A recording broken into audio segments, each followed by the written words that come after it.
We've looked at a 3-letter word and a 2-letter word. Now we're looking at the 1-letter word, and that's I.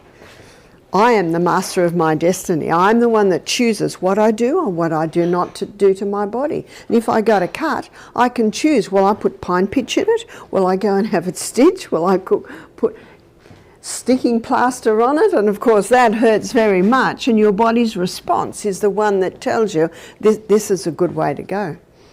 God's government is a government of freedom, and freedom was based or is based on free choice. And God gave each human being the honour, the right, the ability to choose. To choose what we eat, to choose what we drink, when we eat, when we drink, how I deal with this broken hand. And so when I slipped on the rocks early December, and my body went up and came slammed down on that wrist, and the pain, whoa, that was extreme. And the look of my wrist told me I needed a little bit more help.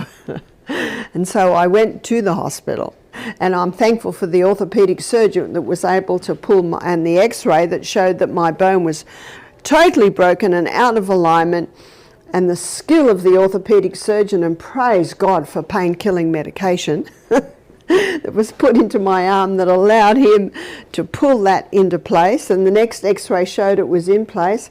I said to the surgeon, my husband's praying for you, we're praying for you. And so that was enough.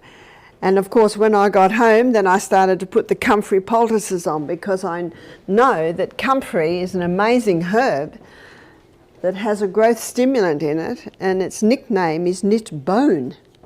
And here we are, we're 8 weeks later, and yes, the x-ray showed that that bone had healed very, very nicely.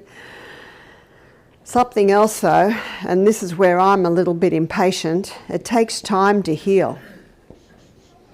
The 6 weeks that my hand was in plaster was I think one of the longest 6 weeks of my life. Doesn't seem long now, but at the time, mind you, I took it out a little bit earlier. I kept it immobilised, but I certainly put those herbs on. Time, and that's something a lot of us don't give the body time. My daughter, when she was about 5, she said, Mum, I'm going to grow up in a minute. Now we know she didn't grow up in a minute. Well, I wanted to heal in a minute, but it doesn't heal in a minute. When the plaster first came off, I could hardly bend my fingers like that. And now I can bend them like that. But that didn't happen overnight. Now I'm still getting to my full wrist, but I'm getting there. I have to be patient, something that I'm not very good at. But it takes time. Just as a baby grows, just as a plant grows, so that's how we heal, little by little by little.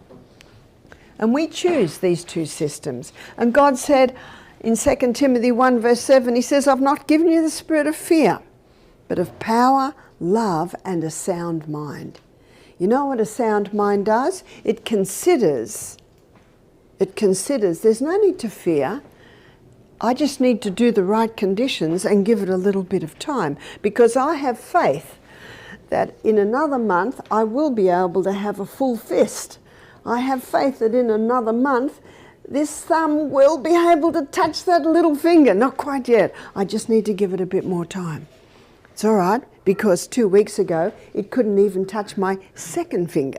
So there is progress. If you can see it, it's not faith. I have faith that this hand will totally be healed. I don't fear, because I have faith in an incredible body that was created to heal.